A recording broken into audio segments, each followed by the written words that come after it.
ஸ்ரீமதி ராமானுஜாய நமக. வசுதேவசுதம் தேவம் கம்சச்சாணூரமர்தனம் தேவகீ பரமானந்தம் கிருஷ்ணம் வந்தே ஜகத்குரும். நாள்தோறும் பகவத்கீதையில் பகவான் ஸ்ரீ கிருஷ்ணருடைய அருள்னால் இதுவரைக்கும் நம்ம 5 அத்தியாயங்கள் பார்த்து முடிச்சிருக்கோம். அந்த வரிசையில் இப்போ 6வது அத்தியாயத்தில் நுழைய போகிறோம். அந்த 6வது அத்தியாயம் நுழையிறதுக்கு முன்னாடி 5வது அத்தியாயத்தில் என்ன பார்த்துருக்கோம், அதையும் போன தொடர்லேயே பார்த்துட்டோம். இருந்தாலும் பகவான் எப்படி ஒரு நூல் பிடிச்சா போல் சொல்லிட்டு வராருன்றதை நம்ம தெரிஞ்சுக்கணும் இல்லையா? ஏன்னா பகவான் நமக்கு சொல்ல வேண்டிய கருத்துக்களை அங்கொன்றும் இங்கொன்றுமா கண்டிப்பாக சொல்லலை, ஒரு தொடர்ச்சியாக தான் சொல்லிட்டு வராரு. 5வது அத்தியாயத்தில் கர்ம சந்நியாச யோகம், அதாவது கர்மத்தையே விடணுன்றதில்ல, அந்த கர்மம் செய்யும்போது நான் தான் செய்கிறேன்ற அந்த எண்ணத்தை விட்டுட்டு செய்யணுன்றதுனால தான் அந்த அத்தியாயம் பேர் கர்ம சந்நியாச யோகம். அதில் கர்மயோகம் எப்படி ரொம்ப சுலபமானது, அது மட்டும் இல்லாமல் நமக்கு கிடைக்கக்கூடிய அந்த பயன் ரொம்ப சீக்கிரமாக கிடைக்கும்.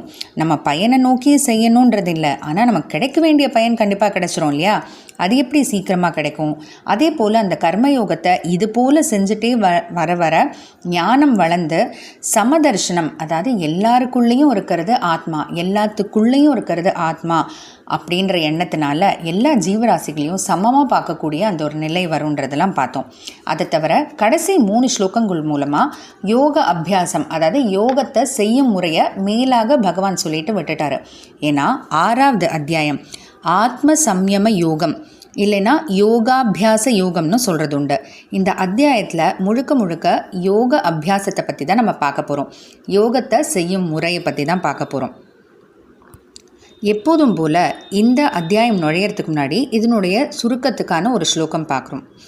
அதாவது ஆளவந்தார்ன்ற ஒரு பெரிய மகான் 700 ஸ்லோகம் இருக்கக்கூடிய அந்த பகவத்கீதைக்கு 32 ஸ்லோகங்களில் சுருக்கம் எழுதியிருக்காரு. அதுக்கு பேர் தான் கீதார்த்த சங்கிரகம், கீதையின் சுருக்கம்.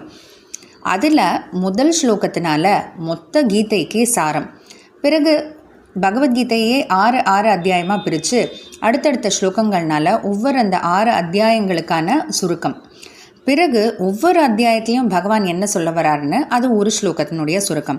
அந்த வகையில் இப்போது 6வது அத்தியாயத்தினுடைய சுருக்கத்தை பார்க்க போகிறோம். என்ன சொல்கிறாருன்றதை பார்க்கலாம். யோகாபியாச விதிர்யோகி சதுர்தா யோக சாதனம் யோக சித்திஸ்வயோகஸ்ய பாரம்யம் ஷஷ்ட உச்சியதே. ஷஷ்ட உச்சியதே, இந்த 6வது அத்தியாயம் இந்த மாதிரியாக சொல்லுது. என்னெல்லாம் சொல்லுது? மொத்தம் 5 விஷயம் பகவான் இந்த 6வது அத்தியாயத்து மூலமாக சொல்ல வராரு. யோகாபியாச விதி, யோக அபியாசம், அதாவது யோகத்தை எப்படி செய்யணும், யோகம் செய்யும் முறை, எப்படிலாம் யோகம் செய்யணும் அப்படின்றது, அதுக்கு தேவையான விஷயங்கள். அடுத்து சதுர்தா, 4 விதமான யோகிகள், யோகத்தை எப்படி செய்யணும்னு சொல்கிறார் இல்லையா? அப்படிப்பட்ட அந்த யோகத்தை செய்யப்படும் அந்த யோகிகள் என்ன வகைப்பட்டவர்கள், 4 வகைப்பட்டவர்கள், அவங்கள பற்றி என்ன அப்படின்றது. அடுத்து யோக சாதனம், யோகத்தை செய்யணுன்றது மட்டும் இல்லை, அதுக்கு தேவையானது என்ன அப்படின்னா, இந்த இடத்துல தேவையானது பொருட்கள் கிடையாது, நமக்குள்ளேயே இருக்கக்கூடிய விஷயங்கள், சிந்தனம், வைராகியம், இது போன்றது. அடுத்து யோக சித்தி, யோக சித்தி பற்றி, அதாவது எப்படி இந்த யோகத்தை செஞ்சு நம்ம வெற்றி அடையலாம், அதுக்கான சக்ஸஸ், நடுவுலையே தடைப்பட்டுட்டா என்ன ஆகும், இல்லை அதையும் தாண்டி நமக்கு என்ன கிடைக்கும் அப்படின்றது.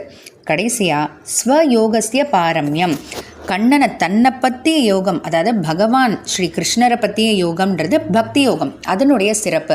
ஏன்னா அடுத்த அத்தியாயம் தொடங்கி பகவான் அதை பற்றி தான் சொல்ல போகிறார் இல்லையா? அதனால் முன்கூட்டியே அதுக்கு ஒரு சின்ன பார்வை. இப்போ எப்படி 6வது அத்தியாயத்தில் நம்ம பார்க்க போகிற அந்த யோக அபியாசத்துக்கு 5வது அத்தியாயம் கடைசியில் ஒரு மேல் பார்வை கொடுத்தார் இல்லையா? அதே போல தான் அடுத்து வரப்போகிற அந்த பக்தி யோகத்துக்கு இப்போவே அதனுடைய சிறப்பை பற்றி சொல்கிறாரு. அதனால் இந்த 5 விஷயங்கள் பற்றி தான் இந்த அத்தியாயத்தில் பார்க்க போகிறோம். யோகாபியாச வித்தி, யோகத்தை செய்யும் முறை, அதுக்கு ரூல்ஸ் என்னென்ன, எப்படி செய்யணுன்றது. அடுத்து 4 விதமான யோகிகளை பற்றி. யோக சாதனம், யோகம் செய்யறதுக்கு நமக்கு தேவையான விஷயங்கள், சாதனங்கள். யோக சித்தி, யோக சித்தி எப்படி அடையிறது அப்படின்றது. ஸ்வயோகசிய பாரம்யம், பகவான் மேலே இருக்கக்கூடிய யோகம், அதாவது பக்தி யோகத்தினுடைய சிறப்பு. இந்த 5 விஷயங்கள் பற்றி தான் இந்த யோகத்தில் நம்ம விரிவாக பார்க்க போகிறோம். தொடர்ந்து பார்க்கலாம். ஜெய் ஸ்ரீ கிருஷ்ணா.